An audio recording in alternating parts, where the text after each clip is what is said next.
diberikan keberkahan dalam kehidupannya, diberikan kesehatan, dilancarkan dalam segala urusan, dipanjangkan umurnya, dan juga diberikan keberkahan yang lebih banyak. Allahumma amin. Ya, Bapak Ibu rahimakumullah, eh, sore ini topik kita adalah hal-hal dalam perspektif Al-Quran ya.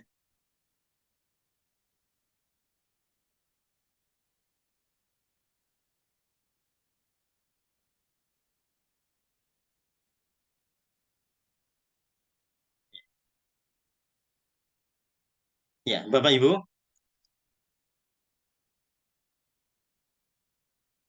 ada yang mengatakan halal bihalal itu bid'ah ya.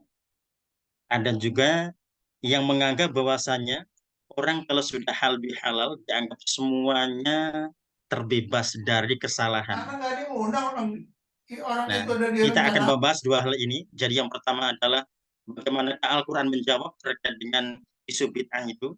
Dan kemudian bagaimana Al-Quran menjawab terkait dengan penghapusan kesalahan-kesalahan ketika hal bihal telah dilaksanakan. Nah, Bapak Ibu, kita akan masuk di tinjauan linguistik dulu ya. Ya, kita masuk di sini karena untuk mengetahui bahwasanya hal itu berawal dari mana.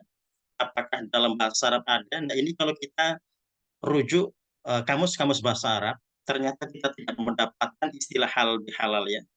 Nah, dalam kamus-kamus bahasa Arab kita hanya mendapatkan istilah halal. Nah, halal ini nanti akan berbeda-beda maknanya. Ketika dia disandingkan dengan halal hamil, maka artinya meluruskan benang kusut ya. Kalau halal maka diartikan mencairkan air yang beku. Ya, kalau halal syai menyelesaikan sesuatu, menyelesaikan problem. Nah, karena tidak ada dalam bahasa Arab istilah hal bihal sehingga itu yang bisa kita dapatkan. Nah, kalau kita cari-cari kamus Jawa Belanda, ternyata kita mendapatkan ada kamus Jawa Belanda yang ditulis oleh Dr. Widetnya tahun 1938. Di situ ada istilah halal bihalal gitu ya, yang diartikan salam datang dan pergi untuk saling memaafkan di waktu lebaran. Nah, kemudian di KBBI kita mendapati hal bihalal itu tiga kata dalam bahasa Arab yang dari kata halal bihalal itu disambung jadi satu dan diartikan hal maaf memaafkan setelah menunaikan puasa Ramadan. Nah, Bapak Ibu berarti ini sesuatu yang baru ya. Artinya sebelumnya tidak pernah ada dan kita mendapati ini ada di KBBI, ada di Kamus Jawa Belanda. Ya, otomatis ini nampaknya milik bangsa kita istilah hal bihalal ya. Nah, jadi di Arab tidak ada istilah itu. Nah, kemudian kalau kita tinjau dari sisi hadis ya dan perkembangannya Bapak Ibu, ya ini dalam hadis Imam Daruqutni dijelaskan bahwasanya ada ucapan taqabbalallahu minna wa minkum. Nah, ini status hadisnya hasan ya. Nah, kemudian ada lagi dari Imam Ahmad, qulu amma antum bi khair. Nah, semoga engkau selalu dalam kebaikan di setiap tahunnya. Nah, ini bentuknya doa-doa semua. Jadi apakah taqabbalallahu minna wa minkum yang bisa kita jawab amin atau kita jawab sama dengan kalimat itu, kita bisa membalikan dengan taqabbalallahu minna wa minkum juga. Nah, kita juga bisa menjawab dengan taqabbal ya karim. Nah, ahlul hadis mereka menambahkan dengan taqabbalallahu minna wa minkum terkait ini, maka mereka menambahkan dengan kata solihal a'mal ya, bahwasanya semoga Allah menerima dari kita segala amal kebaikan kita. Ya, nah Bapak Ibu perkembangannya kemudian kita mendapati ucapan-ucapan di saat itu tidak hanya taqabbalallahu minna wa minkum ya, tidak hanya qulu amma antum bi khair, tapi ada juga dari Al-Yamani yang menjelaskan bahwasanya ini bentuk doa nas'alullaha an yuyassirana lana umurana ya. Jadi kita mohon pada Allah semoga Allah memudahkan urusan-urusan kita. Nah, ini bentuknya dari doa. Dari Al-Azhari juga demikian, ada kalimat wafaqanallah jami'an li ta'ati wa mardhati. Ya, semoga Allah memberikan kesuksesan pada kita semuanya untuk bisa mentaatinya dan meraih keridhoannya. Ya, nah jadi perkembangannya ternyata ini bentuknya adalah doa. Nah, dalam kebiasaan masyarakat kita, ini ada istilah minal aidin wal faizin. Nah, sebetulnya istilah minal aidin wal faizin juga doa. Dan ini doa yang dipangkas ya. Jadi awalnya adalah wa ja'alana wa iyyakum minal a'idin wal faizin. Semoga Allah menjadikan kita semuanya termasuk orang-orang yang kembali dan orang-orang yang mendapatkan keberuntungan. Ya. Nah, kemudian ada tambahannya, mohon maaf lahir dan batinnya, yang sebetulnya kalimat ini bukan makna dari minal aidin wal faizin. Jadi kalau minal aidin wal faizin tadi bentuknya doa, tapi kalau mohon maaf lahir dan batin ini tadi ucapan permintaan maaf ya. Nah, ini nanti kalau kita tinjau dari sisi yang lainnya, Bapak Ibu, uh, seorang ketika berdoa kemudian dia minta maaf itu hal yang biasa gitu ya. Sama dengan ketika kita berdoa pada Allah, kita beristighfar padanya, kita mohon ampun padanya. Jadi ini sama ketika misalkan kita berdoa pada Allah kemudian kita minta maaf pada saudara kita karena memang kita sedang mendoakannya ya.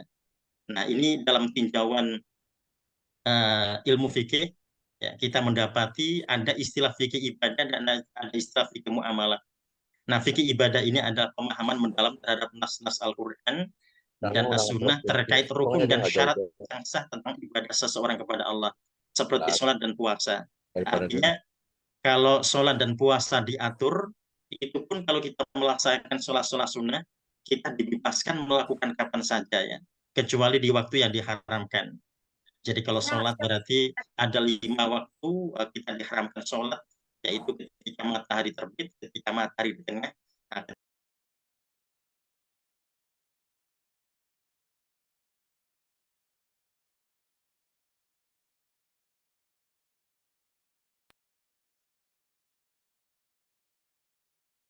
Suaranya hilang.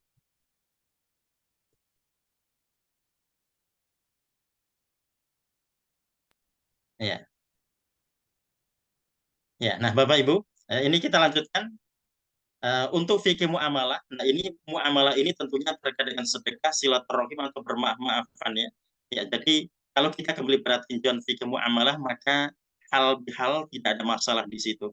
Ya, apalagi jikalau kita masuk selanjutnya, ya, kita masuk di tinjauan qawaid fikih. Jadi qawaid fikih ini adalah kaidah-kaidah fikih yang biasanya difungsikan untuk memproses hukum atau produk hukum fikih ya. Ya, ini ada istilah al-adat muhakkamah. Adat istiadat itu bisa ditetapkan sebagai sebuah hukum jikalau tidak melanggar syariatnya. Nah, Bapak Ibu, ini kebiasaan-kebiasaan di masyarakat selama tidak ada pelanggaran di dalam syariat maka tidak ada masalah. Nah, ini kalau kita kaitkan dengan maaf-maafan, ini sesuatu yang sangat baik ya. Jadi tidak ada salahnya ketika seorang itu melakukan maaf-maafan dan insya Allah ini bahkan didukung oleh Al-Quran ya. Kalau kita masuk pada tinjauan tafsir, maka di sini kita mendapati ada ayat Al-Quran yang menjelaskan terkait itu dalam surah Al-Imran ayat 134 ya.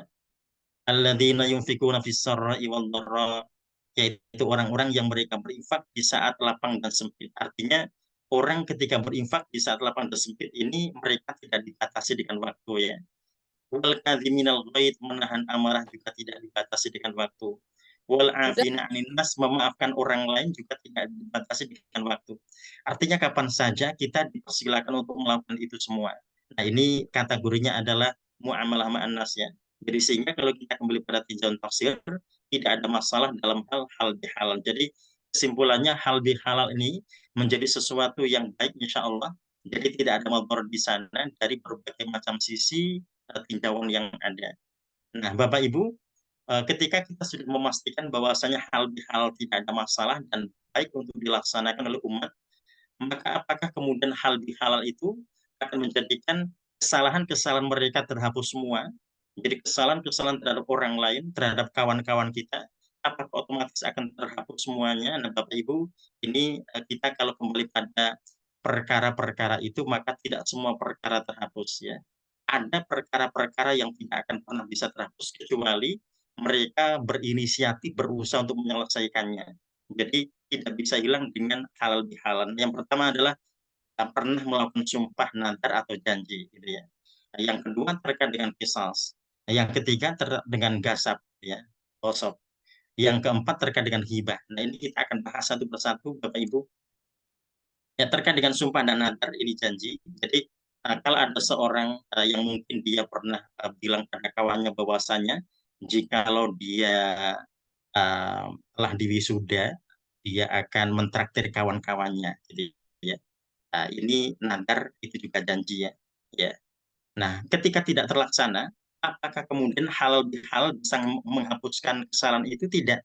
Halal bihalal tidak akan pernah bisa menghapuskan kesalahan dari sumpah, nadar, dan janji seseorang. Jadi, insya Allah kesalahan itu akan terhapus ketika memang mereka berusaha untuk menghapusnya dengan cara melaksanakan janji itu. Mereka wajib melaksanakan nadar itu. Jikalau tidak, maka mereka tetap bertanggung jawab terhadap kesalahan itu. Ya, jadi artinya mereka tetap dianggap oleh Allah punya hutang ya. Nah, kalau terkait surah Al-Maidah ayat 89 ini yang Allah menjelaskan bahwasanya la yu'akhidukumullahu billaghwi fi imanikum, Allah tidak menghukum kamu sekalian dikarenakan sumpah yang tidak kalian sengaja. Walaki yu'akhidukum bima aqadtumul iman, tetapi Allah akan menghukum kamu sekalian dalam sumpah yang kamu sekalian sengaja. Fakaffaratu it'amu asyarati masakin, maka dendanya kifaratnya adalah dengan memberikan makan pada 10 orang miskin min awsati ma tut'imun, standar yang biasanya kamu sekalian berikan pada keluargamu, au kaswatuhum, atau memberikan makan sandang pada mereka, au tahriru raqabah, atau memerdekakan budak. Faman lam yajid, barang siapa yang tidak mendapatkan, fasyamu thalathati ayyam, maka mereka wajib puasa 3 hari. Dzalika kaffaratu aymanikum idza halaftum, itulah kifarat sumpah, janji, atau nadar kamu sekalian jikalau kalian bersumpah, berjanji, atau bernadar. Nah, Bapak Ibu, seorang yang bersumpah, bernadar, atau berjanji dengan kawannya, dengan saudaranya, dan belum terlaksana, maka mereka wajib untuk melaksanakannya. Jadi ayat 89 di Al-Maidah ini hanya untuk janji-janji yang tidak baik, gitu ya. Tapi kalau janji-janji yang baik yang tidak meninggalkan maldorot, tetap wajib untuk dilaksanakan. Ya, ya. Jadi kalau janjinya itu ada maldorot, misalkan nanti setelah kita lulus kita akan minum minuman, misalkan itu ya. Nah, itu berarti janji yang buruk. Ya. Nah, itu yang wajib untuk dilepaskan, diganti dengan kifarat yang ada di 89 ini. Ya. Nah, Bapak Ibu, kalau selama tidak memberikan maldorot, ya, maka tetap wajib untuk dilaksanakan. Ya, nah ini ada ayat ke-44 surah Shad. Ini menjelaskan tentang Nabi Ayub alaihissalam ya. Yang Nabi Ayub itu ketika sakit karena tidak bisa bicara, badannya penuh dengan darah dan nanah yang bau, gitu ya. Ya, karena tidak bisa bicara sehingga ketika istrinya berusaha melakukan apapun, kalau ada penyimpangan di sana tidak bisa mencegahnya ya. Ya, jadi istrinya ini pernah menjual rambutnya, gitu ya. Seorang tidak boleh menjual anggota badan meskipun itu rambut ya. Sama dengan kita tidak boleh menjual darah, tidak boleh menjual organ-organ tubuh yang lainnya, ya. Tapi ketika disumbangkan boleh ya, seorang menyumbangkan darahnya boleh. Tapi kalau dia menjual tentunya haram ya. Nah ini istrinya ini karena sangat ingin membantu suaminya, kesembuhan suaminya, sehingga apapun dilakukannya ya. Jadi sampai ada jin yang datang padanya menawarkan kesembuhan. Dia mengatakan bahwasanya jikalau suamimu nanti sembuh ya, maka engkau harus mengatakan padaku, terima kasih engkau telah menyembuhkanku. Jadi terima kasihnya tidak disampaikan pada Allah, tapi disampaikan pada jin ya. Nah ini karena suaminya tidak bisa mencegah, tidak bisa bicara, sehingga Nabi Ayub itu berjanji pada Allah ya, ya Allah demi engkau, jikalau aku engkau sembuhkan, maka aku akan cambuk istriku 100 kali, gitu ya. Ya. Nah, ketika Allah sembuhkan, ternyata Allah menagih janjinya itu. Ya, kenapa janjinya ditagih oleh Allah? Cambuk ini kan menimbulkan madorot gitu ya. Tapi kok tetap dilaksanakan. Nah, Bapak Ibu, Nabi Ayub tidak pernah menyebut menggunakan apa dia akan mencambuk, apakah menggunakan besi, menggunakan kayu, tidak gitu ya. Makanya di ayat 14 surah Shad ini, wahud biyadika di'fan ya. Maka ambillah seikat rumput. Ya, jadi janjinya itu akan mencambuk 100 kali ya. Maka di sini disuruh oleh Allah untuk mengganti dengan seikat rumput yang dipastikan ada 100 batang di sana rumputnya. Fadrib bihi, maka gunakan itu untuk memukul, wala tahnah, dan jangan engkau mengingkari janji.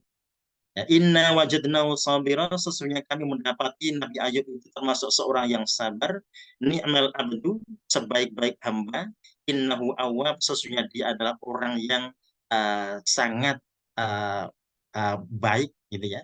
Nah, ini Allah menjelaskan terkait dengan karakter Nabi Ayub bahwasanya Nabi Ayub tidak mengingkari janji, Nabi Ayub melaksanakan itu ya, tapi disuruh oleh Allah mengganti dengan seikat rumput ya, menunjukkan bahwasanya rumput ini ketika dipakai memukul tidak ada madharatnya di sana.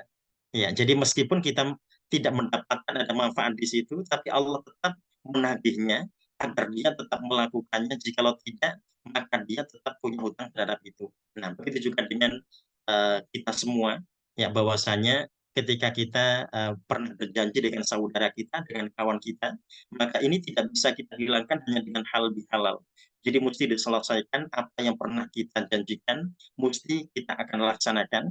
Jikalau itu tidak baik, baru kemudian akan ditutup dengan kifarat ya, seperti yang ada di Al-Maidah 89 ini. Jadi sehingga seorang tidak menganggap bahwasanya ketika dia sudah hal maka dia mengatakan oh sudah kembali ke kosong-kosong lagi gitu ya.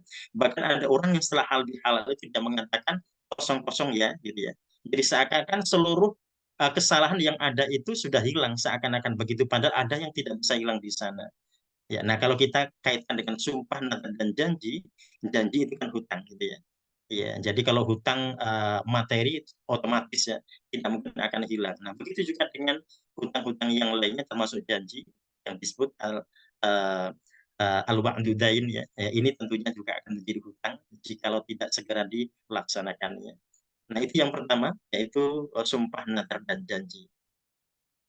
Nah, yang kedua, ini terkait dengan kisos Bapak Ibu. Ya, jadi kalau ada urusan-urusan terkait dengan kisos, dan kita ingat kisos ini bukan hanya terjadi pembunuhan kemudian orang itu dibunuh, tidak.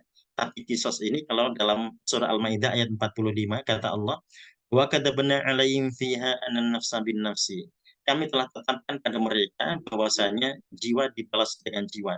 Wal aina bil aini, mata dengan mata. Artinya ketika seorang pernah melukai mata orang lain, maka dia akan dikisos dengan dilukai dengan luka yang sama.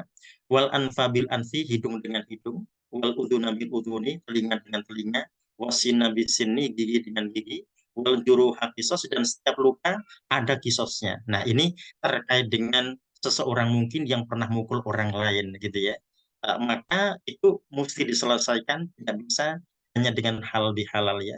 Jadi penyelesaiannya tentunya apakah ini menimbulkan kisos, apa yang telah dilakukannya, apakah terjadi memar. Jika memar, maka hakim akan menetapkan apa kisosnya, karena ayat 45 ini tidak menetapkan terkait dengan luka gitu ya.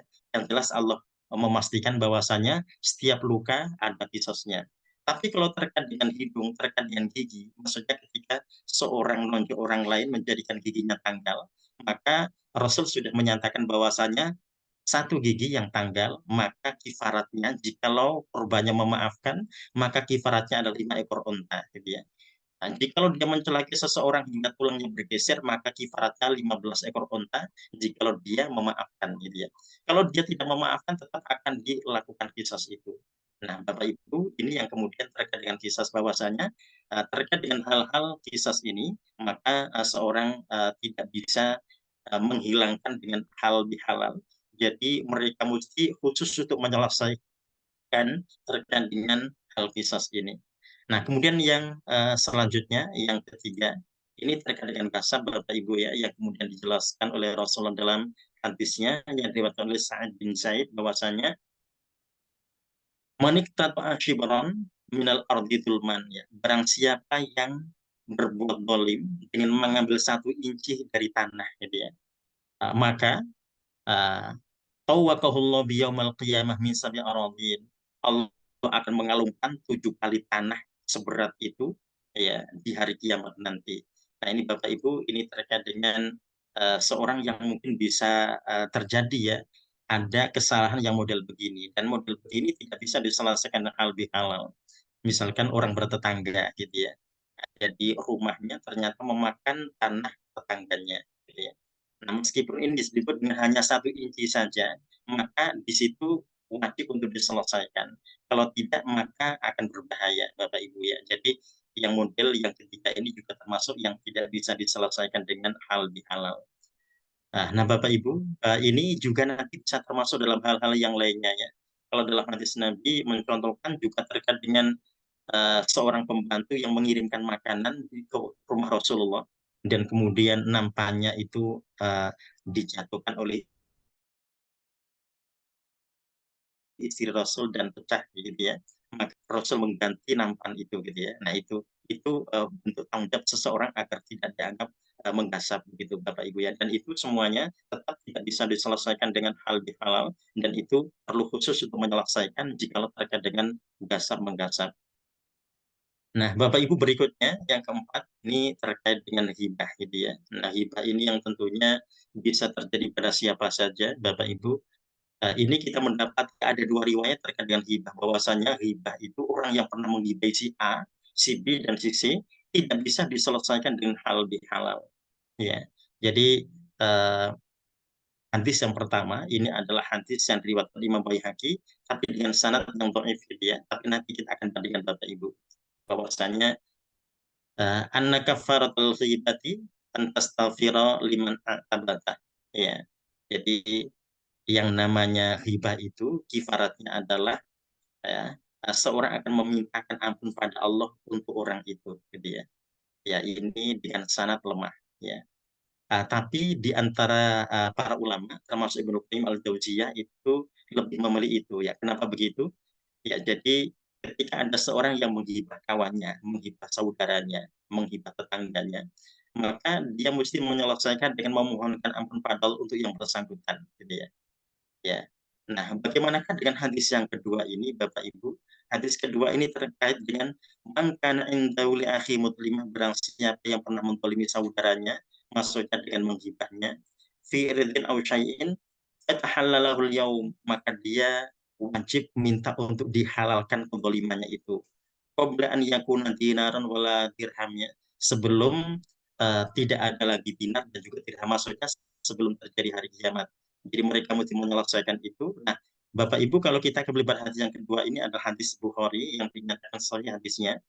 Karena status hadisnya berbeda antara yang pertama dan kedua sehingga para ulama mereka cenderung memilih yang kedua gitu ya, bahwasanya ketika terjadi ghibah pada si fulan maka dia mesti minta untuk dihalalkan apa yang pernah dilakukannya itu. Tapi kemudian Bapak Ibu, di antara fuqaha juga ada yang kemudian menggunakan thoriqatul jam'i gitu ya.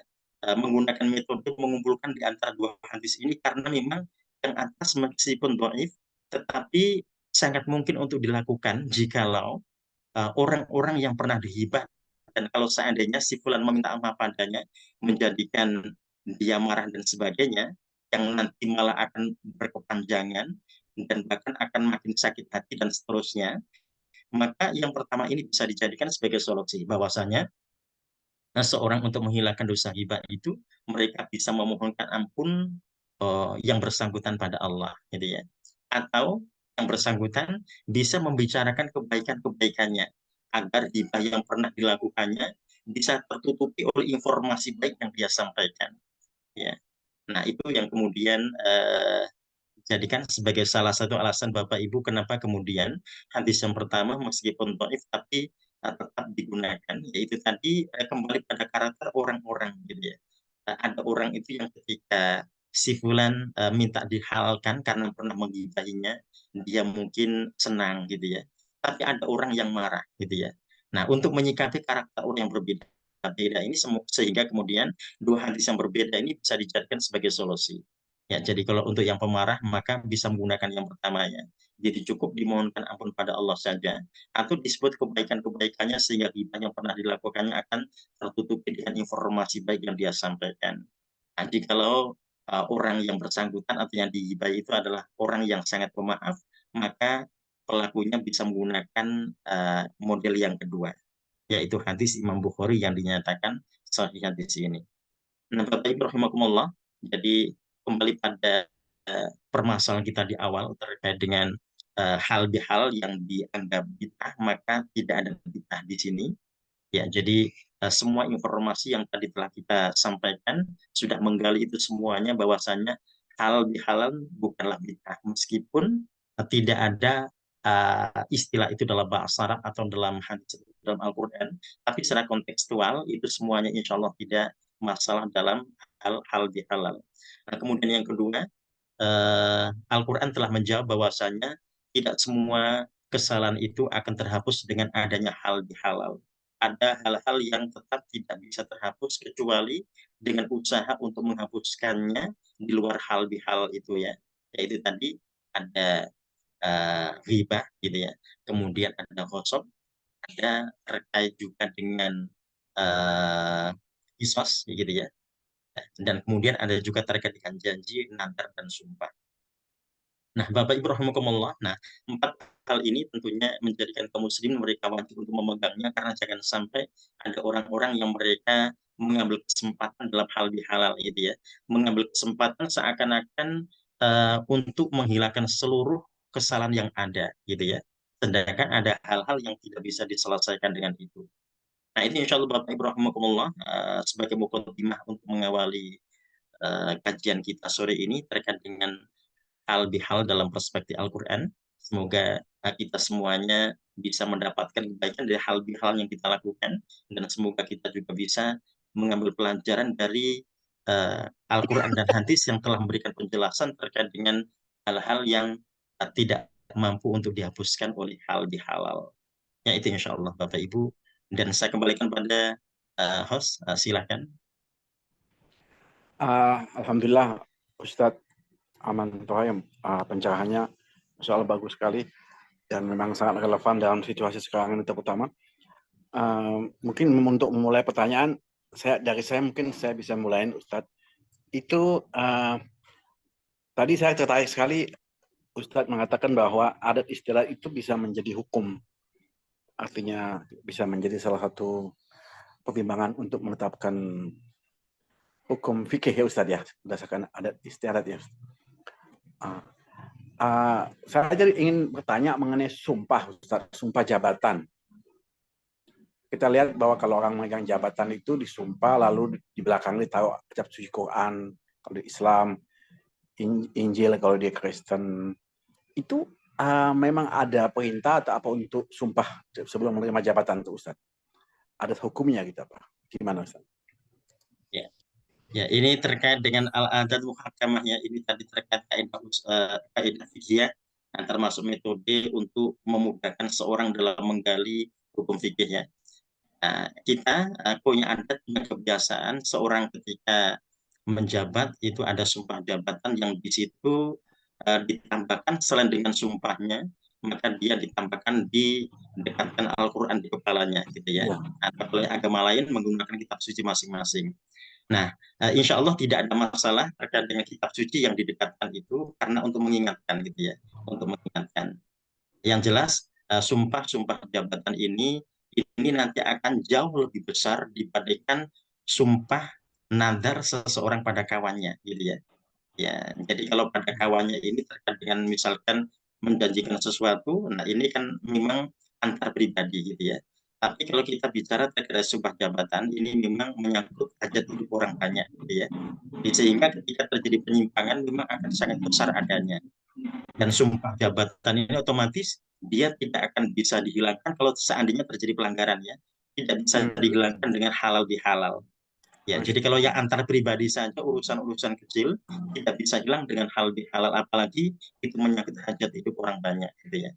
Jadi sumpah jabatan yang dilanggar, maka tadi dia mesti menyelesaikan dengan cara-cara yang dianjurkan dalam syariat gitu ya. Jadi taubatan nasuha itu kalau kita kaitkan dengan berbaria di masa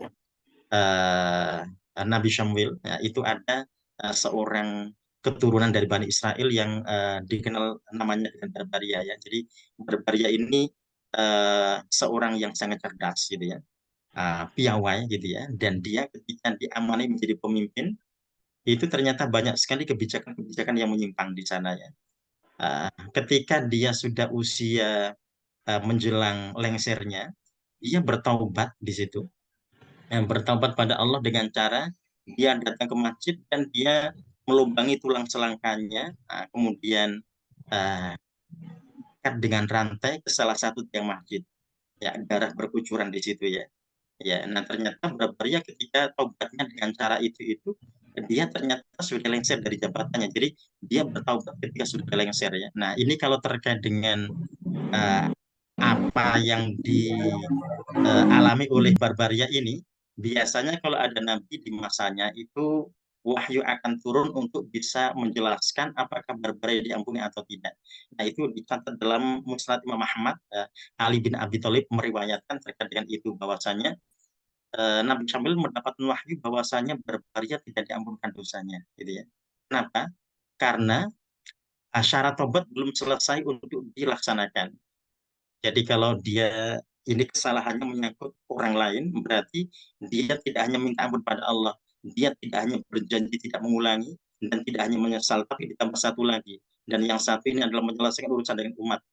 Nah, masalahnya dia sudah lengser dari jabatannya dan dia sudah tidak bisa meluruskan lagi penyimpangan yang pernah dilakukannya.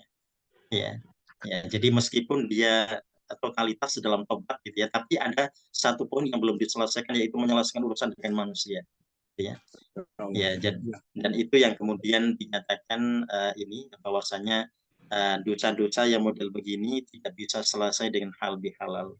Dan itu mesti diselesaikan sesuai dengan apa yang ditetapkan dalam syariat ya. Ya. Kalau gitu Ustadz, termasuk juga janji-janji yang diucapkan waktu kampanye ya Ustadz ya? Janji-janji kalau saya memegang jabatan saya begini-begini, ternyata itu janji nggak dilaksanakan, itu hukumnya dosa atau gimana Ustadz? Ya, itu berat ya, itu hutang yang tetap akan tertagih gitu ya. Ya, tetap akan tertagih. Makanya seorang seorang itu mesti berhati-hati gitu ya. Jangan sampai dia mudah berjanji, ya, apalagi di musim-musim kampanye orang gampang nyeplos gitu ya. Yang penting dia dipilih. Urusan itu urusan belakang gitu. Yang beratnya di situ gitu ya. Ya, jadi ya. Nah, itu pasti akan sangat berat dan itu tidak bisa hilang dengan halal bihalal. Itu mesti diselesaikan secara tersendiri. Tadi kita dapat Barbaria saja, meskipun dia menggunakan cara khusus dalam bertobat kepada Allah, tapi ternyata ada satu unsur yang belum diselesaikan, yaitu urusannya dengan manusia, gitu ya. Jadi kezaliman yang pernah dilakukannya terhadap rakyatnya, terhadap masyarakatnya belum dia selesaikan.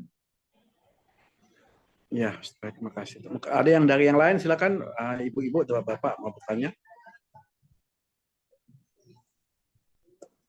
Silakan. Mungkin.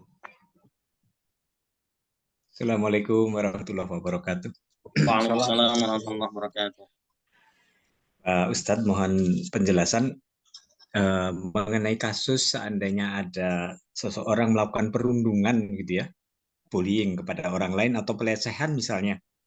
Kemudian dia meminta maaf atas perbuatannya itu setelah sekian lama gitu ya. Namun orang yang dimintakan maaf itu tidak memaafkan alias menolak. Ini nanti bagaimana penyelesaian, apakah di mahkamah yaumil akhir atau dan juga bagaimana konsekuensinya bagi orang yang dimintakan maafnya tadi tapi menolak. Terima kasih Ustadz. Ya, ya. Ini kembali pada tadi permohonan maaf ya. Nah, jadi seorang ketika meminta maaf itu luar biasa gitu ya. Dan orang yang minta maaf belum tentu dimaafkan. Tapi apakah kemudian dia sudah terlepas dari tanggung jawabnya ketika orang kedua tidak mau memaafkannya gitu ya. Nah, ini nanti akan dikaitkan dengan syarat-syarat yang mesti diselesaikannya. Apakah ada kerugian tertentu di sana? Nah, jika ada kerugian tertentu, maka mesti diselesaikan. Artinya tidak hanya minta maaf dengan lisan, tapi menyelesaikan itu ya. Ya, jadi kalau ini misalkan terkait dengan bullying ya, ini kalau ternyata itu misalkan ada bekas luka dan sebagainya, nah itu tentu Islam sudah memberikan bagaimana cara menyelesaikannya gitu ya. Dan ternyata itu tidak hanya dengan minta maaf saja. Ya, nah ketika seorang itu sudah menyelesaikan sesuai dengan aturan syariat dan yang bersangkutan tetap belum ridho, maka insya Allah yang minta maaf ini sudah aman ya. Kenapa? Karena dia sudah melaksanakan sesuai dengan aturan. Nah, kita ambil contoh begini. Di masa Rasulullah itu pernah ada seorang itu yang dilukai lututnya menggunakan tanduk kerbau gitu ya, tanduk kerbau. Sampai dia tidak bisa berjalan. Nah, kemudian dia menuntut pada Rasulullah agar orang itu dihukum gitu ya. Ya, nah oleh Rasulullah ini pelakunya, ya. Jadi pelakunya ini akan dihukum jikalau lukamu sembuh, gitu ya. Nah, kata Rasulullah, jikalau lukamu sembuh, nanti akan bisa diprediksikan seperti apakah kisos yang akan dilakukan untuk pelakunya, gitu ya. Tapi ternyata korbannya ini nuntut di hari itu juga ingin diselesaikan masalah itu. Dan dia ini kalau dalam syariat, kalau seandainya dia memaafkan ya, maka pelakunya nanti akan membayar 15 ekor unta, gitu ya. Dan ternyata dia tidak mau diberikan diat. Dia lebih memilih pelakunya itu dikisos, gitu ya. Ya, jadi ini kan terkait dengan kisos atau diat ini korban itu boleh memilih dalam Islam ya. Apakah dia pilih kisos atau dia pilih diat, gitu ya. Ternyata dia pilih kisos. Nah, ketika dia pilih kisos di hari itu, pelakunya dilukai lututnya dengan menggunakan tanduk kerbau dengan luka yang sama, gitu ya. Nah, kemudian setelah sebulan pelakunya ini ternyata sembuh dan bisa berjalan. Nah, korbannya ini sembuh dan ternyata dia pincang, gitu ya. Nah, ketika dia sembuh, dia pincang, dia nuntut lagi menyampaikan kepada Rasulullah bahwasanya Rasulullah, ternyata efeknya aku ini pincang, sedangkan pelakunya sembuh seperti semula. Maka dia menuntut lagi untuk dikisos, gitu ya. Kata Rasul, engkau telah melaksanakan kisos di awal. Waktu itu engkau sudah diingatkan untuk menunggu waktu ya, sampai lukamu sembuh dan efeknya seperti apa, agar kisosnya itu bisa dilakukan sesuai dengan apa korban, gitu ya. Tapi ternyata di saat itu meskipun korban ini menuntut ya, tapi dianggap Rasul telah selesai. Ya, jadi pelakunya sudah dianggap aman, gitu ya. Nah, itu kalau kita bertanya kepada korbannya, apakah korbannya itu ridho? Tidak ridho, dia tidak ridho ya. Tapi ternyata dianggap selesai oleh Rasulullah karena pelakunya sudah mendapatkan apa yang telah ditetapkan dalam syariat, gitu ya. Dia telah dikisos sesuai dengan syariat. Kalau ternyata efeknya berbeda, itu tadi ini kesalahan dari korbannya. Karena korbannya sudah diberikan waktu untuk memilih waktu kisos, tapi ternyata dia minta dilaksanakan di awal waktu, gitu ya. Jadi sehingga ini dampaknya tetap akan ditanggung oleh korban, gitu ya. Nah, ini tadi terkait dengan perundungan, bullying atau pelecehan dan sejenisnya, itu seorang ketika sudah minta maaf dan mengikuti dengan syarat-syarat yang ada kalau ternyata terjadi luka dan sebagainya, gitu ya. Nah, jikalau itu sudah dilaksanakan, maka insya Allah ini menjadi kebaikan seorang, gitu ya, yang dia ingin menyelesaikan urusannya, ya. Dan memang kasus-kasus itu korban itu tidak memberikan maaf itu tidak sedikit ya. Misalkan di masa Abu Bakar ini termasuk ada kepanitiaan korban, gitu ya.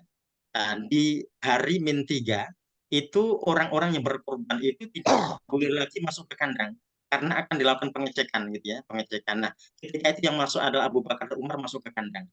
Jadi kalau ada orang lain tidak boleh, gitu ya. Nah, aturan sudah begitu SOP-nya.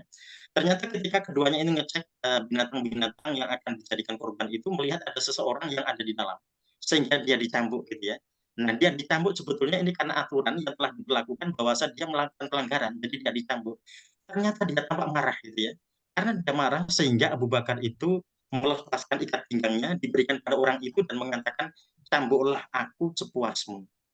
Aku melihat engkau seakan-akan tidak rela, tidak ridho dengan cambukan tadi.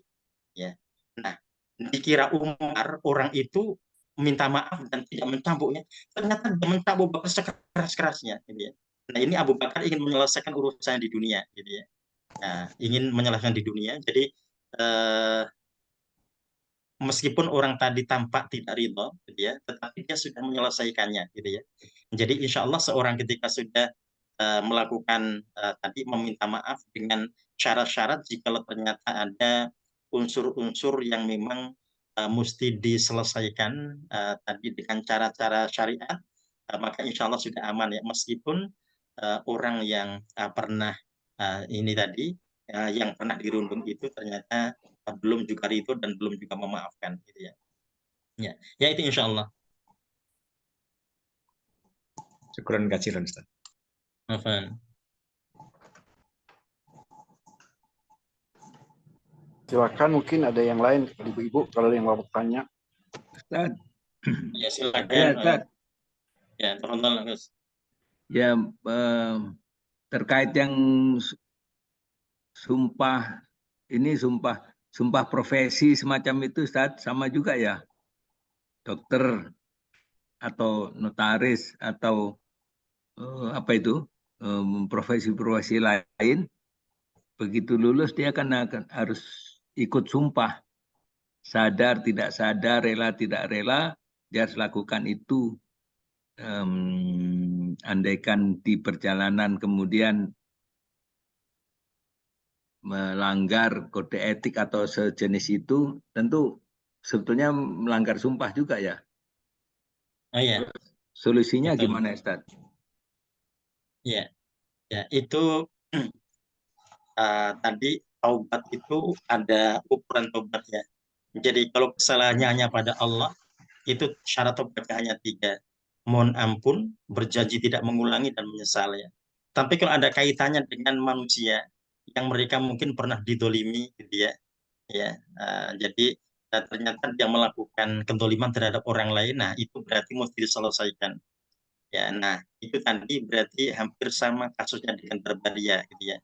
Ya, jadi kalau kesalahannya tadi terjadi pada orang lain, maka akan ditambahkan satu poin, yaitu menyelesaikan urusan dengan orang itu. Ya, nah kalau seorang ini hanya punya urusan dengan 1-2 orang lebih mudah gitu ya. Tapi kalau urusannya dengan banyak, itu yang sulit gitu ya. Ya, jadi sehingga seorang itu tetap berhati-hati ketika mereka menerima sumpah-sumpah itu. Jangan sampai terjadi pelanggaran-pelanggaran di sana. Kalau terkait dengan hibah itu kita mendapati solusi yang bisa membuat orang nyaman gitu ya. Meskipun tadi ada hadis kedua, tapi hadis pertama seorang ternyata memohonkan ampun pada yang bersangkutan, itu ternyata bisa menjadi solusi gitu ya. Ya, tapi kalau terkait dengan sumpah ini memang berat gitu ya. Jadi sumpah ini sesuatu yang paling berat. Ya, makanya tadi kalau kita kembali pada contoh Nabi Ayub ya, yang bersumpah mencambuk, yang seakan-akan memang tidak ada manfaatnya ketika itu dilakukan ya. Nah, tapi tetap dituntut oleh Allah untuk melakukannya karena dianggap tidak menimbulkan madharat ya, atau tidak menimbulkan bahaya. Jadi sehingga tetap dituntut untuk melakukannya.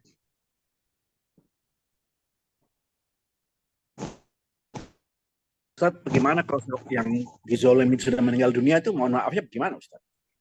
Oh iya, ya. Jadi kalau yang pernah ditoliminya dia telah wafat gitu ya, maka tadi dimohonkan ampun pada Allah. Ini kalau kita mengkaitkan dengan sholat jenazah, maka di sana ada permohonan ampun yang sangat jelas dalam bacaan-bacaan sholat jenazah gitu ya. Ya, jadi memohonkan ampun untuknya, itu kalau memang tidak ada kaitannya dengan hal-hal yang mesti diselesaikan ya. Tapi kalau terkait dengan hal-hal yang mesti diselesaikan, maka dia mesti datang ke keluarganya, ke ahli warisnya. Ya, jadi kalau misalkan terkait dengan gasab, misalkan ya, kalau terkait dengan gasab ini kan tetap ya tidak bisa seorang menyelesaikan dengan cara tadi memohonkan ampun gitu ya. Nah, tapi caranya ya memang mesti menyelesaikan urusan itu. Ya, nah itu bisa diselesaikan dengan ahli warisnya.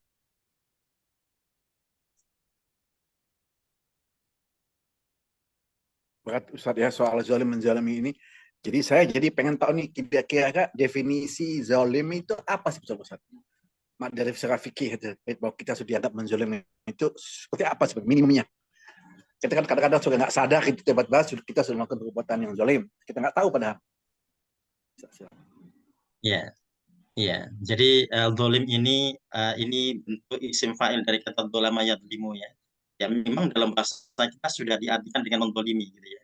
Nanti kalau diartikan dengan bahasa dasar, nanti diartikan dengan menganiaya gitu ya. Nah, tapi kemudian kalau menganiaya dalam bahasa kita ini seringkali sangat terkait dengan fisik gitu ya. Tapi kalau bahasa zalim ini nanti bisa juga verbal gitu ya. Jadi bully verbal itu juga bisa termasuk kezaliman di situ ya.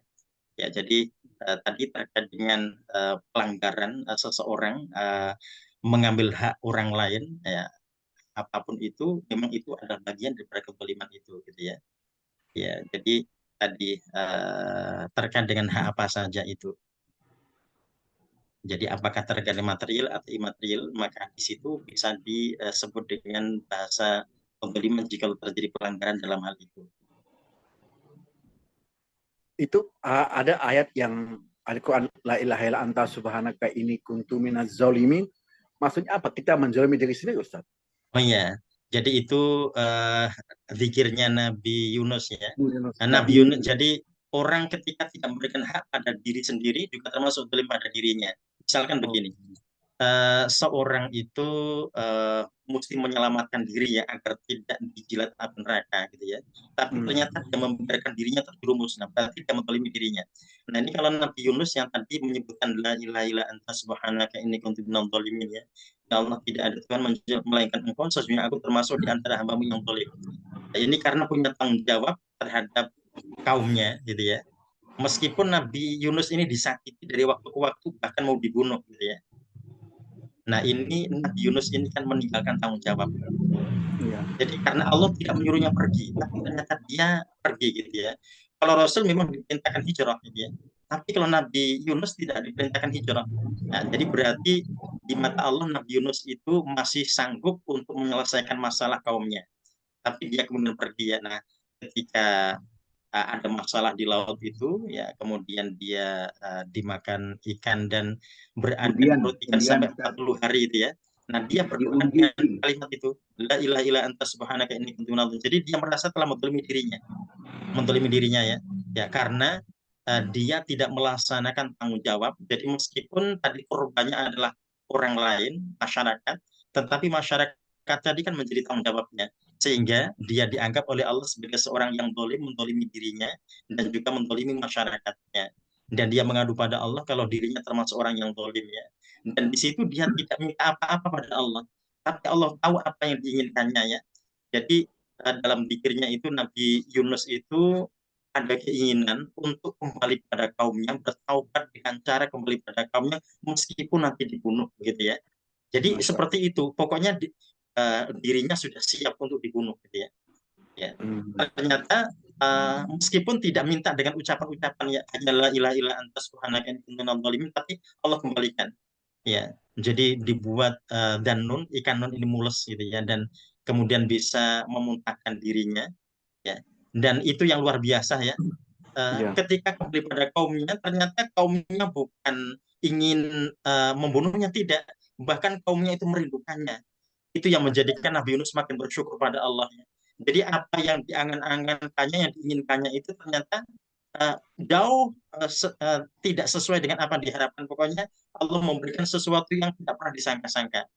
Jadi minta diberikan kesempatan kembali ke kaumnya untuk menebus dosa-dosa dan kesalahannya, tapi ternyata kaumnya bahkan menyambutnya. Jadi mereka merindukannya ya, karena ketika mereka ditinggal oleh Nabi Yunus selama 40 hari itu, mereka diguncang berbagai macam bencana. Dan mereka ingat dengan pesan-pesan Nabi Yunus gitu ya. Jadi sehingga mereka tadi sangat merindukan dan menyambutnya dengan sambutan yang luar biasa ya. Nah itu tadi meskipun hanya dengan pikir, tapi Allah bisa membaca hati seseorang gitu ya. Ternyata di lubuk hatinya itu ingin kembali pada kaumnya, dan Allah kabulkan permintaannya itu meskipun tidak langsung to the point dengan kata-kata. Itu juga bisa kita dapati pada Nabi Adam ya. Nabi Adam itu ketika diturunkan Allah dari surga ke bumi, ini kan menganggap dirinya itu zalim pada dirinya ya, dan juga zalim pada istrinya gitu ya. Jadi sehingga kemudian Rabbana dzalamna anfusana ya Allah, kami telah menzalimi diri kami sendiri ya. Wa illam taghfir lana wa tarhamna, jikalau engkau tidak mengampuni kami dan menyayangi kami, lanakunanna minal khasirin, kami akan menjadi orang yang rugi gitu ya. Itu juga tidak ada permintaan pada Allah. Itu kan Allah turunkan di tempat yang berbeda ya, antara sang istri dengan Nabi Adam ya. Dan Nabi Adam itu tadi ya ingin bertemu dengan sang istri juga begitu, ingin bertemu dengan suaminya, tapi tidak diungkapkan dengan kata-kata ya, hanya dengan pikir-pikir tadi. Tapi ternyata Allah kabulkan, mereka bisa bertemu di Arafah, itu yang luar biasa. Mereka juga tidak pernah menyangka bahwa mereka bahkan akan bertemu. Jadi permintaannya tidak to the point, tapi obat seseorang itu ternyata diapresiasi oleh Allah dengan apresiasi yang luar biasa. Masya Allah. Jadi Ustadz, kalau kita boleh ambil 3 pelajaran, kalau memohon ampun itu kita harus mengakui dulu ya. Oh iya, iya betul. Jadi pengakuan disampaikan pada Allah, pengakuan dulu gitu ya. Ya, masalah keinginan, itu Allah sudah tahu apa yang dia inginkan gitu ya. Ya. Dia jujur, dia menyesal, Allah yang tahu, karena penyesalan kan menjadi syaratnya. Jadi belum Betul. tentu orang yang disuruh bertobat itu bisa menyesal, belum tentu. Betul. Ya, boleh jadi dia mohon ampun pada Allah, boleh jadi berjanji tidak mengulangi, tapi belum tentu orang itu menyesal. Gitu ya. Nah, penyesalan ini yang sangat mahal harganya, ya tidak bisa dinilai. Betul. Ada yang lain mungkin ada yang mau bertanya, ibu-ibu? Ken? Siapa? Silakan. Mohon izin bertanya lagi, Ustadz. Ya silakan. Ya. Pak Beguni. Ya, mohon pencerahan sebetulnya sejauh mana ya hukum-hukum rambu-rambu dalam syariat Islam ini berpengaruh efektif terhadap hukum positif sekarang ya yang berlaku ya. Dalam hal ini mungkin saya ingin mendapatkan uraian pada kasus-kasus perkara sengketa tanah gitu ya. Kan ada cara-cara yang ditempuh yang kemudian juga memasukkan unsur keyakinan agama. Di antaranya kemudian orang mengangkat yang namanya mubahalah begitu ya. Orang yang yakin sebagai pemilik tanah kemudian menantang kepada penggugatnya untuk melakukan sumpah mubahalah. Nah, andai kata orang yang menzolimi atau menyerobot tadi kemudian tidak bersedia mengangkat sumpah mubahalah tersebut, apa konsekuensinya dalam Islam gitu ya. Dan sejauh mana kemudian ini mubahalah ini efektif untuk melakukan semacam islah dalam kaitan perkara tanah. Mohon penjelasan Ustadz, terima kasih. Ya. Ya, ini kalau dalam hukum positif ya, nanti kalau dikaitkan dengan hukum syariat, itu yang jikalau bukti-bukti seluruhnya tidak ada baru dengan sumpahnya. Jadi sebetulnya sumpah itu alternatif terakhir gitu ya. Jadi kalau Anda masih ada bukti-bukti yang lainnya yang bisa dijadikan itu, maka sumpah belum diperlukan. Jadi sumpah belum akan diperlukan ketika sudah tidak ada sama sekali. Jadi tidak ada saksi, tidak ada bukti, blank semuanya baru dengan sumpah. Nah ini kalau terkait dengan mubahalah, sebetulnya mubahalah ini kalau dari kata mubahalah itu berarti dua-duanya ya. Nanti kalau di Al-Quran mubahalah itu menghadirkan keluarga dari pihak satu dan keluarga dari pihak dua. Ya. Nah, ketika mereka melakukan mubahalah itu, nanti ucapannya adalah yang dusta akan diadab oleh Allah atau yang berdusta akan dikutuk oleh Allah, gitu ya. Nah, ini kalau yang satu tidak siap berarti mubahalah itu batal. Karena yang namanya mubahalah itu harus didatang oleh kedua belah pihak. Bahkan tadi termasuk keluarganya mesti akan menjadi saksi di situ ya. Ya, bahwasanya itu bukan masalah yang biasa, ini masalah yang sangat besar ya. Nah, dipastikan bahwasanya jika mubahalah itu diimplementasikan dalam hukum positif kita seandainya begitu, maka dipastikan itu adalah dalam keadaan darurat ya. Jadi bukti-bukti, saksi-saksi sudah tidak ada sama sekali. Iya, nah kalau masih ada bukti, ada saksi, maka yang itu belum diperlukan gitu ya. Misalkan kita dapati ada orang nyerobot tanah, dia merasa bahwasanya, oh ini kan tanah Tuhan. Nah, kemudian dia mengutip hadis gitu ya. Dalam hadis itu ada di masa Rasulullah itu seorang ketika dia membuat sumur maka dia boleh mendapatkan wilayah tanah di sekitar sumur itu ya sampai sejauh 40 kilo. Jadi jauh sekali gitu ya. Nah, kemudian juga ada penjelasan bahwasanya orang ketika sudah menempati tanah tertentu maka dia adalah pemiliknya gitu ya. Nah, kita ingat Rasul ketika di Madinah ini Rasul sudah menjadi seorang pemimpin. Dan untuk mengatur tanah-tanah yang tidak terurus itu, dan itu memang milik negara, gitu ya. Wajar jika diberikan pada orang yang siap untuk mengurusnya, gitu ya. Tapi jika tanah itu sudah ada pemiliknya, tidak bisa. Ada orang yang kemudian mengakui tanah itu dan dianggap itu tanah Tuhan, dia merasa sudah sejak lama tinggal di situ, misalkan itu ya. Ya, nah itu yang tentunya bukti-bukti tadi mesti diperjelas dan dipertegas. Selama bukti itu ada, maka tidak bisa menggunakan sumpah atau mubahalah. Jadi ini misalkan ada penyewa tanah yang mungkin sudah puluhan tahun berada di situ dan dia mengajak mubahalah pada pemiliknya gitu ya. Nah, kalau pemiliknya tidak mau wajar sekali gitu ya, karena dia merasa dia punya bukti gitu ya. Dia punya bukti dan dia merasa belum perlu mubahalah karena dia juga ingin menyelamatkan saudaranya gitu ya. Jangan sampai saudaranya dalam bahaya gitu ya. Ya, jadi artinya dia tidak hanya ingin selamat sendiri, tapi dia juga berpikir akan keselamatan orang lain ya. Ya, jikalau dia punya bukti yang sangat kuat, yang dipastikan tidak perlu mubahalah, maka dia juga boleh menolak. Jadi orang menolak mubahalah itu bukan karena takut gitu ya, bukan karena takut nanti azab itu akan terjadi pada dirinya, tapi juga dia juga ingin menyelamatkan saudaranya. Jangan sampai saudaranya itu nanti tertimpa musibah, tertimpa bencana oleh karena mubahalah yang dia lakukan. Ya seperti itu. Jazakumullah khairan katsiran, Ustaz. Oh iya. Ustaz, ngomong-ngomong soal zalim, saya jadi ingat hadis Nabi yang mengatakan tolonglah saudaramu yang berbuat zalim dan yang zalimi. Betul Ustaz ya? Oh betul. Iya. Itu kalau Ya. orang yang dizalimi kita tolong betul. Kalau orang yang menzalimi gimana nolongnya Ustaz? Iya. Ya, jadi itu yang menjadikan para sahabat bertanya ya. Para sahabat bertanya kemudian, ya Rasulullah, kalau kami menolong orang yang didolimi, kami terbayang apa yang akan kami lakukan. Bagaimanakah caranya menolong orang yang mendolimi? Gitu ya. Nah, itu ditanyakan oleh para sahabat ya. Maka kata Rasulullah, cegahlah agar mereka tidak zalim. Cegahlah agar mereka tidak zalim. Nah, itu namanya menolong orang agar tidak berbuat zalim gitu ya. Ya, jadi tadi kalau kasusnya nyerobot anak orang berarti ya dia mencegah agar orang itu tidak melakukannya. Jadi sehingga dia tidak mendolimi sesama. Ya. Itu termasuk amar ma'ruf nahi mungkar juga Ustaz ya? Oh ya, Mungkin. itu termasuk nahi mungkar yang tentunya Nahi akan mungkar. lebih berat dibandingkan Berat, amar ya. ma'ruf gitu ya. Jadi Iya, seorang betul. ketika mencegah orang berbuat zalim itu termasuk dalam nahi mungkar yang Masya nanti akan lebih besar dan lebih berat memang dibandingkan amar ma'ruf ya. Jadi kalau amar ma'ruf menyuruh kebaikan itu banyak orang yang bisa. Allah. Tapi kalau mencegah kemungkaran itu pasti berat gitu ya. Dan Apalagi tantangannya yang juga betul, tantangannya akan sangat berat.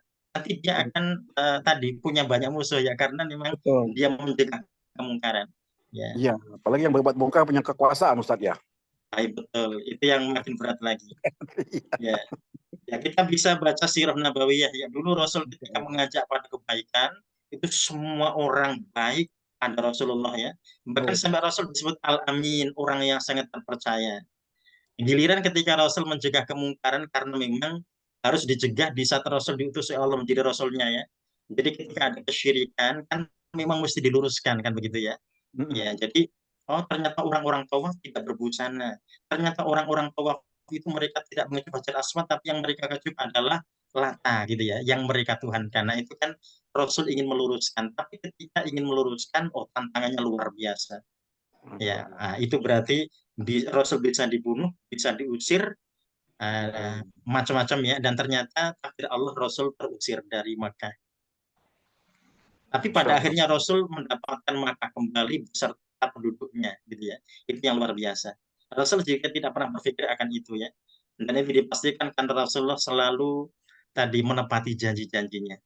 Ya, jadi kalau ada janji-janji yang sudah dilakukannya, maka semua akan ditepati oleh Rasulullah sehingga Allah memberikan ganti yang luar biasa. Meskipun Rasul pernah terdolimi dalam janji itu, ya misalkan perjanjian Hudaybiyah gitu ya. Ini kan Rasul dan para sahabat kaum muslimin mereka terdolimi. Ya, karena memang ada pasal-pasal tertentu yang tidak adil gitu ya. Nah, salah satunya begini. Nah, kalau ada orang Makkah datang ke Madinah, wajib dikembalikan ke Makkah. Itu berarti orang yang ingin masuk Islam tidak boleh. Ya. Kalau ada orang Madinah datang ke Makkah, tidak boleh kembali ke Madinah. Artinya kalau ada orang Madinah datang ke Makkah berarti dimurtadkan, gitu ya. Itu kan tidak adil. Tapi Rasul menyepakatinya, gitu ya, dalam rangka untuk bisa terlaksananya haji di tahun berikutnya, gitu ya. Karena di tahun ke-6 itu Rasul gagal melakukannya di hadang mereka di Hudaybiyah dan ada perjanjian itu. Jadi sehingga di tahun ke-7 bisa terlaksana karena Allah sudah memerintahkan kewajiban haji di tahun yang ke-6 Hijriah, gitu ya. Ya, dan ternyata seluruh apa yang tadi janjikan oleh Rasulullah, Rasul menepatinya. Allah kemudian ganti dengan ganti yang luar biasa ya. Jadi Makkah bisa dikuasai beserta penduduknya. Ya, tidak hanya wilayahnya saja gitu ya. Ya, jadi mereka jadi berbondong-bondong masuk Islam itu kan pasti mengharukan gitu ya. Ya, karena yang penting adalah penduduknya tadi. Penduduknya ternyata berbondong-bondong masuk Islam dan memiliki kesadaran. Yang dulunya Rasul tidak pernah mengotak-atik patung-patung yang ada di sekitar Ka'bah. Nah, kemudian mereka sendiri yang membereskannya, gitu ya. Nah, itu hal yang luar biasa. Suratnya ada, Ustaz. Ya. Suratnya ada, idza ja'a nasrullahi wal fath. Betul, ya. Ya, itu tadi yang disebut dengan surat An-Nasr ya. Jadi berbondong-bondong. Betul. Cuma Ustaz, ada yang mengatakan katanya untuk menegakkan nahi mungkar itu harus ada strategi juga katanya Ustaz. Jadi Oh, jangan pasti. sampai menimbulkan Oh, iya. kemungkaran baru, betul ya Ustaz? Oh, betul. Pastilah. Ya, pasti. Ya. Rasul penuh dengan strategi gitu ya. Seluruh yang dilakukan oleh Rasulullah penuh dengan strategi. Ya. Iya, betul. Ya, jadi sampai kalau kita kembali pada Badar ya. Ini Ayatnya kan banyak Ustaz ya, itu. betul. Rasul sudah dijanjikan kemenangan gitu ya. Tapi kenapa Rasul kok merubah strategi ketika berada di Badar? Itu menunjukkan bahwasannya tetap harus ada ikhtiar di sana. Jadi kalau ada pilihan ikhtiar yang lebih baik, itu tentu tetap akan dijalankan gitu ya. Jadi tidak pasrah begitu saja. Jadi yang awalnya memang Rasul tidak berada di Badar, tidak di dekat air, tidak ya. Tapi salah seorang sahabat punya ide, ya Rasulullah, kalau kita ingin menguasai wilayah ini, kita harus menguasai airnya, sumber airnya harus kita kuasai. Maka yang tadinya dari kemarin rapatnya berada di wilayah yang lainnya, kemudian berubah. Ya. Nah itu artinya penuh dengan strategi, gitu ya. Jadi strategi tetap akan dijalankan, meskipun tadi dalam Badar ini Allah menjanjikan kemenangan bagi kaum muslimin, gitu ya. Masya Allah. Itu kisah perang Badar itu kan penguasaan sumur, Ustaz. Betul. Dan itu perangnya juga tidak disangka-sangka ya, karena Rasul dan para sahabat rombongannya ini kan hendak menghadang kafilah dari Syam ya, itu kafilahnya Abu Sufyan itu ya. Nah, tapi ternyata Allah takdirkan lain. Allah tidak pertemukan dengan kafilah Abu Sufyan, tapi dipertemukan dengan kafilah Utbah itu ya, yang mereka sudah siap berperang untuk menghabiskan kaum muslimin ya. Dan ternyata mendapatkan kemenangan itu yang luar biasa. Jadi istiqomah dalam memegang janji-janji gitu ya. Aufu bil uqud, penuhilah janji-janji, karena kalau kaum muslimin itu mereka bermaksiat, maka musuh mereka dua. Musuh mereka Allah dan orang-orang yang ingkar gitu ya. Dan Rasulnya. Betul. Ya.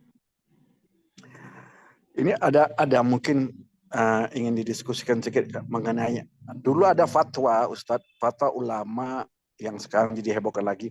Waktu zaman Belanda itu melarang pemberontakan bersenjata, melawan tentara kekuatan Belanda, karena mengingat bahwa tidak seimbang kekuatannya katanya. Artinya ulama ini mengatakan waktu Nabi mengumumkan perang itu senjatanya seimbang. Musuh punya kuda, kita punya kuda. Musuh punya panah, kita punya panah. Musuh punya senjata. Tapi kalau kita melawan Belanda waktu itu, Belanda kan punya senjata, meriam, pistol. Kita cuma punya pedang, panah. Karena belum seimbang ke senjatanya, kita jangan mengumumkan perang. Apa betul itu Ustaz fatwanya? Oh ya. Tapi ternyata terjadi resolusi jihad ya. Dan itu terlaksana gitu ya. Terlaksana dan mendulang kemenangan ya. Jadi artinya tetap ada strategi di sana gitu ya. Termasuk gerilya itu kan termasuk strategi gitu ya. Jadi karena untuk menghadapi musuh tidak mungkin ini bambu runcing melawan meriam gitu ya. Jadi mau tidak mau harus pakai strategi, yaitu gerilya. Kalau tidak gerilya akan sulit untuk mendapatkan kemenangan. Bukan perang berhadapan tatap muka lah. Kalau dulu kan Nabi kan tatap muka langsung kan, kalau senjata seimbang ya Ustaz ya. Iya. Masya Allah. Ini kok yang lain nggak nanya, ini Ustadz Yayi. Halo, biasanya paling rajin nih. Pak, mungkin. Mbak Linda, Mbak Penny. Iya, Ken. Mbak Ken, Kang Mehmet. Kang Mehmet juga di. Ayo, masih ada waktu sedikit nih, kita lanjutkan. Kalau enggak, mungkin ini, karena Ustadz dulu pernah membahas mengenai waris, Ustadz ya. Yeah. Nah, ini pertanyaannya sekarang ini cenderung pembagian waris itu digunakan pembagian yang sama rata. Laki-laki perempuan akan menganggap mereka hak azazi, hak ini. Nah, kira-kira misalnya Ustaz, pembagian sama rata itu tidak mengikuti hukum waris Quran, itu jatuh hukumnya apa? Gimana Ustaz? Harta waris itu diterima itu. Ya. Ini kembali pada saya lupa di salah satunya di surah An-Nisa ya, ayatnya. Ini terkait dengan seorang yang ingin melepaskan haknya, itu dipersilahkan ya. Jadi orang-orang, jadi mereka membaginya karena mereka ingin melepaskan haknya. Nah, kalau dia ingin melepaskan haknya dipersilahkan gitu ya. Yang penting dia tidak mengambil hak yang lainnya. Nah, ketika orang-orang yang mereka berhak mendapatkan itu dan melepaskan sebagian haknya untuk yang lainnya dipersilahkan. Jadi kalau tadi basicnya, jadi berawal dari itu tentunya kalau mereka ridho untuk melepaskan hak-haknya dipersilahkan. Tapi kalau yang punya hak ini tidak ridho, itu beratnya di situ gitu ya. Nah ini kembali pada yang punya hak. Nah, jadi yang punya hak ini siap untuk melepaskan atau tidak, gitu ya. Artinya pembagiannya sesuai dengan syariat, tapi yang punya hak itu bersedia untuk membagi rata lah, melepas Ya, haknya. dia melepaskan haknya, gitu ya. Nah, kalau dia siap untuk melepaskan haknya, maka tadi tidak ada saling mendolimi di situ, karena memang dia ridho untuk melepaskan haknya. Ya. Antaradi ya, antaradi. Ya, karena tadi kembali pada tanggung jawab ya. Jadi seorang laki-laki itu ketika mendapatkan waris kan mereka tidak hanya tadi langsung membawa pergi haknya ya, tapi dia diberikan tanggung jawab ya. Kalau misalkan ayahnya meninggal, berarti dia punya tanggung jawab pada ibunya. Ya, kalau saudari perempuannya belum menikah, dia punya tanggung jawab pada saudari perempuannya, gitu ya. Nah, kalau ternyata dia tidak merasa tadi dengan diratakannya itu kemudian dia melepaskan tanggung jawabnya, ya. Atau kalau memang si Fulan itu diyakini berat nih kayaknya kalau dia mau bertanggung jawab pada adik perempuannya sama pada ibunya misalkan itu ya. Ya, nah kemudian dilepaskan sebagian hanya itu, nah, dipersilahkan itu ya. Ya, itu aku Nah ini kan terkait juga dengan tanggung jawab seorang yang mendapatkan tadi hak waris ya. Dia punya tanggung jawab, ini tanggung jawab akan dibebankan pada kaum laki-laki ya. Nah, kenapa mereka diberi Allah lebih banyak dibandingkan perempuan? Karena memang mereka punya tanggung jawab terhadap mereka. Oke ya. Jadi artinya harus ada dasarnya juga Ustaz ya. Nggak bisa. Ya. Ya. Baik, kalau itu udah jelas mungkin. Kalau ada yang lain mungkin silakan, ada yang ingin bertanya. Siapa ini? Clay, Irma. Wati gimana Wati? Ada mau nanya? Biasanya Wati rajin tanya. Kayaknya sudah terwakili tadi. Sudah terwakili semua. Ya. Sekarang udah jam 5.23. Ibong nggak ada ya? Ibong. Tukang potret. Nggak ada yang tukang potret ini. Ya. Baiklah kalau gitu mungkin Ustadz kita akhir sampai sini ya. Kalau nggak ada yang tanya lagi. Kalau lahir kasihan, mudah-mudahan insya Allah apa yang saya sudah sampaikan jadi pencerahan buat kita semua di sini. Dan kalau boleh nanti kita minta share apa namanya tadi yang ditayangkan itu, saya mau share ke teman-teman yang nggak bisa hadir di sini, mungkin dikirim via WhatsApp aja Ustadz ya. Iya. Baiklah Ustadz, terima kasih teman-teman semuanya, khusus untuk Uda Mazwar, terima kasih atas linknya.